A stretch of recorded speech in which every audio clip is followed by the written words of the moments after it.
Welcome to my channel dear 10th standard students. இன்றைக்கி நம்ம என்ன பார்க்க போகிறோம்னா எக்ஸாம்பிள் 6.4ல் prove that secant theta minus cos theta equal to tan theta minus sine தீட்டான்னு மாற்ற போகிறோம்.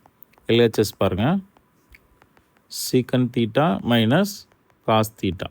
சீக்கன் தீட்டாவை எப்படி எழுதலாம்னா 1 காஸ் தீட்டான்னு எழுதலாம். இப்போ இங்கே எஸ்ன்னு வந்துச்சுன்னா இந்த இடத்துல சீன் வரும், அதை நான் வச்சுக்கோங்க. இப்போ இதை மாற்றிக்கலாம். 1 காஸ் தீட்டா மைனஸ் காஸ் தீட்டான்னு வரும். எல்சிஎம் எடுக்க போகிறோம். எல்சிஎம் எடுத்தோம்னா மேலே மல்டிப்ளை பண்ணணும். 1 minus cos square theta divided by cos தீட்டான்னு வரும்.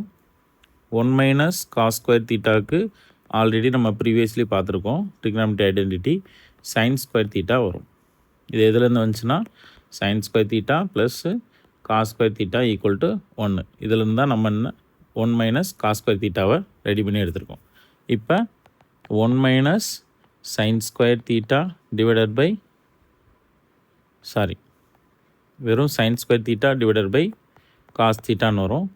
சைன் ஸ்கொயர் தீட்டாவை ரெண்டாக ஸ்ப்ளிட் பண்ணிக்கலாம்.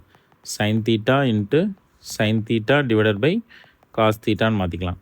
Sine theta divided by cos தீட்டாவோட ஃபார்முலா என்னது? Tan theta. சரிங்களா? அப்போ sine theta into tan theta, இதுதான் நம்ம ப்ரூவ் பண்ண சொல்லியிருக்காங்க. Tan theta into sine theta. LHS equal to RHS. Hence proved. Thanks for watching this video.